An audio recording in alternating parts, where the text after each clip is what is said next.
చంద్రన్న పచ్చదనం కార్యక్రమం ప్రకాశం జిల్లా దొనకొండ మండలం లక్ష్మీపురం గ్రామంలో గుట్టిపాటి లక్ష్మి లలిత్ సాగర్ ఆదేశాలతో జరిగింది. ప్రభుత్వ పాఠశాల విద్యార్థులు పత్తి వెంకటేశ్వర్లు వెంకటరామయ్య అధ్యక్షతన గ్రామస్తులకు మొక్కలు పంపిణీ చేశారు. ఈ సందర్భంగా పరిటాల సురేష్ మాట్లాడుతూ మానవ మనుగడకు మొక్కలు లేకపోతే ప్రమాదం పొంచి ఉందని అన్నారు. వాతావరణం సమతుల్యంగా ఉండాలంటే అందరూ మొక్కలు నాటాలని సూచించారు. కార్యక్రమంలో భాగంగా ఈరోజు మనం దొనకొండ మండలం లక్ష్మీపురం గ్రామంలో మొక్కలు పంపిణీ కార్యక్రమం చేపట్టాం.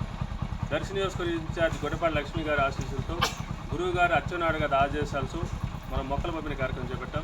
ఆంధ్రప్రదేశ్ రాష్ట్రంలో అటవీ శాతం విపరీతం తగ్గుతుంది కాబట్టి అటవీ శాతం పెంపొందించాలని నారా చంద్రబాబు నిరంతరం చెబుతూ ఉన్నాడు. ఆయన చెప్పిన మాటలు మనం తీసుకుని ఎప్పటి నుంచో మనం మొక్కల పంపిణీ చేస్తాం. కాబట్టి మీరు కూడా ఈ గ్రామస్తులందరూ మొక్కలు నాటి ఈ మొక్కల వల్ల ఉపయోగాలు మీకు తెలుసు.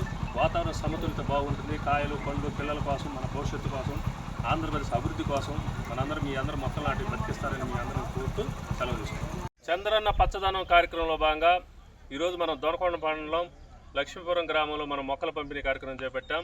దర్శి నియోజకవర్గ గుట్టిపాటి లక్ష్మి గారి ఆశీస్సులతో గురువు గారి అచ్చెన్నాయుడు ఆదేశాలతో మనం ఇక్కడ మొక్కల పంపిణీ కార్యక్రమం చేపట్టాం. రాష్ట్రంలో విపరీతంగా అటవీ శాతం తగ్గిపోతుంది. ఆంధ్రప్రదేశ్ అటవీ శాతం పెంపొందించాల్సిందిగా ఇప్పటికి ఎన్నో సర్వేలు చెబుతున్నాయి. రాష్ట్రంలో ఎక్కడ పెట్టిన మొక్కలు కొడుతున్నారు తప్పితే చెట్లు పెంచే విధానం మర్చిపోతున్నారు. కాబట్టి అటవీ శాతం పెంచినప్పుడే వర్షాలు సక్రమంగా పడతాయి. ఇప్పుడు ప్రస్తుతం తీసుకుంటే విపరీతంగా ఎండలు వస్తున్నాయి. ఇవన్నీ వాతావరణ సమతుల్యత లోపించడం. కాబట్టి మీ అందరం మొక్కలు నాటాలి. మొక్కలు నాటి భావితరాల భవిష్యత్తు కోసం మనందరం పాటుపడాలి. ఆంధ్రప్రదేశ్ అభివృద్ధిలో మనందరం భాగస్వాములై ఈ రాష్ట్రాన్ని రక్షించవలసిన మీ అందరి గ్రామస్తులను తెలియజేస్తూ సెలవు తీసుకుంటాం.